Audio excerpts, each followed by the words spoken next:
Now let's move on to step number 2 to calibrate. We are now going to create master calibration frames from the individual calibration frames. So you can leave everything in this step on automatic, as the correct statistics will be selected automatically. You can see there's also a bad pixel map. So what is that? The bad pixel map will also be created automatically, and it is very useful as it takes care of the defect pixels in the camera. Then there are a few more options lower down. There's one option I would like to make you aware of, that is to scale the master darks. This means that as long as your master dark exposure time exceeds that of your light frames, it can scale, assuming the camera behaves linearly. We don't need to do that here, so all we do now is click on Create Masters and Assign to Lights. This will take several minutes, so I'm just going to halt here and then continue. You'll be greeted with a loud gong to wake you up, because we can now continue. So let's expand the lower window. And as you can see, the labelings have changed on our light frames. Let's click on the first one and just take a look. You can see here it still says light blue session, and then it says MB1, which stands for master bias. Then comes the master darks. The master flats have been applied. The bad pixel map has been applied, and this means that was the complete calibration. Be sure to check all your images and make sure that this has all been applied correctly. Below that are the flats and the darks and the bias, and right on the lower end there are new files that have been created that are now stored in your work directory. That is the bad pixel map, the master flats, the darks, master darks, and also the master bias. These are quite useful because you can apply them in future when you have to do the calibration again, and you do not have to create them again. So let's take a closer look and to see what the quality is like. Let's load the first image. I'm just going to double click on it. And here we can use the image viewer very effectively. As you can see, the image looks a little bit dim. On the right hand side you can see the histogram, so let's stretch it a bit. Here is the stretch window. If you go all the way down, which is very useful, so we go from 15% 3 sigma 2.5% base all the way down to the 30% 2 sigma, and now you can see this was the raw image. It's still on linear, so this is the raw uncalibrated image. So let's zoom in, and you can see there's still some defects here. And also let's zoom in further, and you can see there are certain hot pixels here. You see those white little spots? Those are hot pixels, and there are also some cold pixels and so on. So you can now dynamically work through your workflow in the first step. So let's click on Calibrated, because we've done that already, and see how the image changes. And you can see all the hot pixels have disappeared. The line is still there. So what has happened here? The bad pixel map that we created has really worked very effectively, and it is very useful to examine your images that way. Now there's still a black line, which we call a cold column here, which the bad pixel map hasn't eliminated. And this is the important step, the next one we're going to do now. We're going to look at the cosmetic correction. We scroll down to the cosmetic correction. I'm just going to use the cold column kappa here, so that is in the cosmetic correction. So what does that mean? This is looking at outliers. This is a very effective algorithm, by the way, so be very careful the way you use it. I found, for example, that for this tutorial, 6 was a very good value. I wouldn't go lower, and I'm going to apply that now. So you can still see the image is at maximum stretch, and I'm going to reapply the calibration by just clicking on it again, and then this cosmetic correction will be applied to all our lights. And there you can see it has completely disappeared, which is very effective. This seems to be a good value for us. I'm just going to de-stretch the image a bit, 5 sigma, and I'm just going to zoom out again so we can just see the image a little bit better. You can stretch it as you wish. So let's go to the next steps of the workflow. First, I'm going to click on Analyze Stars. So what is the aim now? The aim is to get stacked or integrated images of all our single images. This final image for each filter will have a much better signal-to-noise ratio. In order to do that, we first have to analyze the stars. Then would be the next step, that is to register the stars. That means we have to match the stars on each image. Then we have to normalize the image, that's number 5. And that means taking into account the differences in atmospheric distortions or exposure times for each image that causes variations. And finally, in step number 6, we integrate the images for each filter. In the integration menu, we have different possibilities. As you can see, we can integrate per channel, and we can also integrate per channel and all. That's an interesting option, which is quite useful for fainter objects, because it means that we're adding up not only all channels, but we're adding these all into one super channel. So I'm going to leave it as it is, because we actually have a very bright object here. Now the good news is you do not have to go through all the single steps here. So again, we were at step number 2. We haven't done 3, 4, 5, and 6 yet. So you can start straight at number 6 and it will go automatically through step number 3, 4, and 5 for you. You can leave everything here at default and just click Integrate. Now this is going to take quite a while. Here it asks you again for the astronomical object name. We've already entered that in the beginning.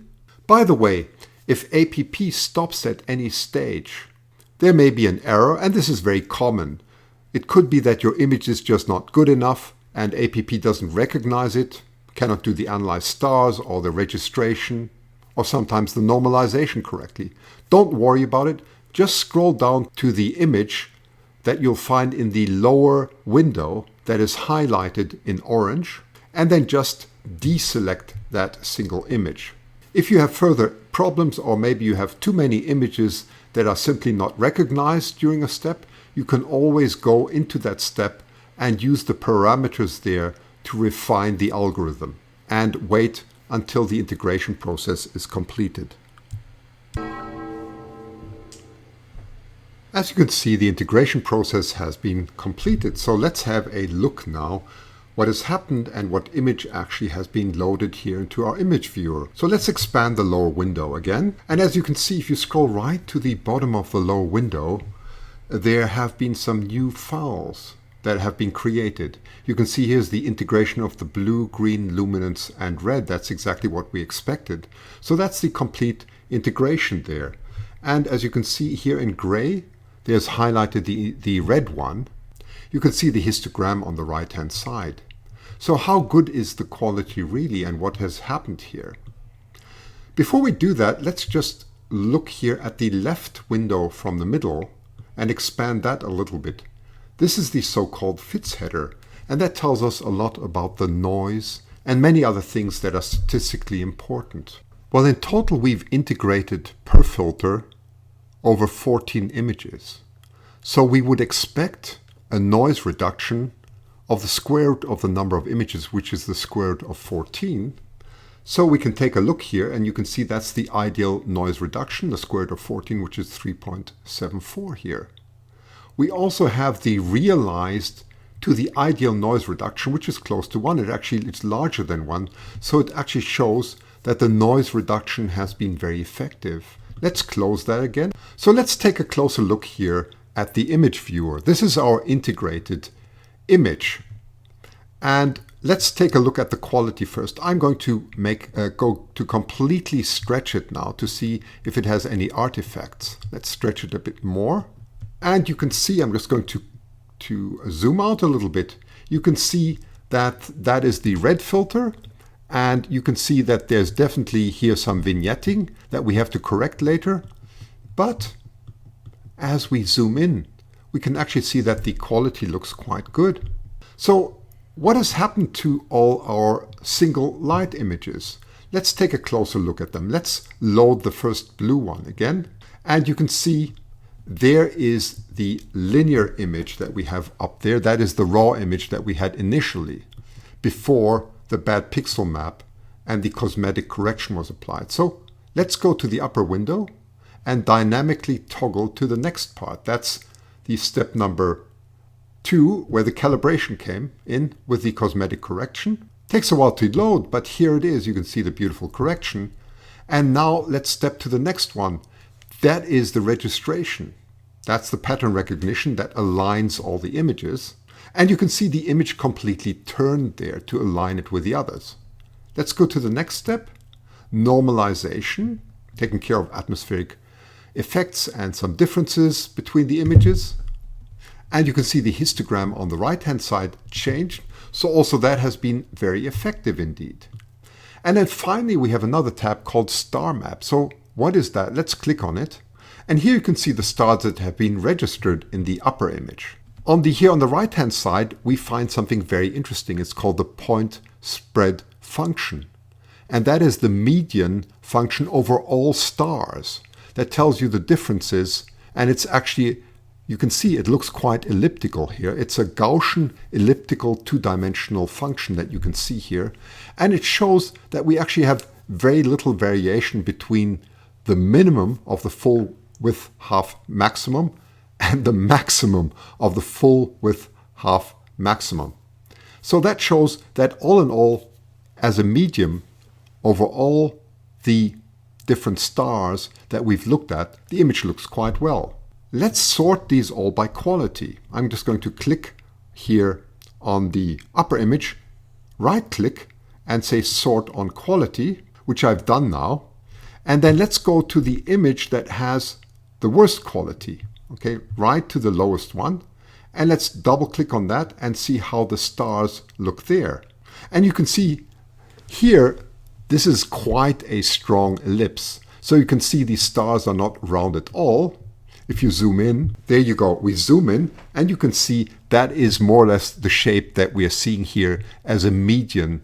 That is a medium over all the stars. Let's expand the lower window again and take a look what has actually happened. If we scroll to the right, you can see there are many statistical columns here. And you can see the complete analysis. For example, you can see something when the time was, the star density, the background dispersion, the signal to noise ratio, and what I told you already about the star shape and the quality score that has been given to all the individual images. There's some more here about the registration error and so on. You can see something about the instrument and the color space and so on. So I'm going to click the right click here on an image and just go scroll all the way down to where it says create analytical graph. And now I want them all to be sorted by quality score. So let's do that. And you can see the result here. That's first, and we can scroll up to just convince ourselves. First come the blue, then the green, then the lumens and the red. And you can see from a normalized result of 1, the lumens have the best results. And here are the ones that didn't have such a good point spread function, but they will still be taken into account. And this is quite useful. You can play around with and experiment with very different settings here and see how different parameters behave. That completes this, and we can now move on to the next section.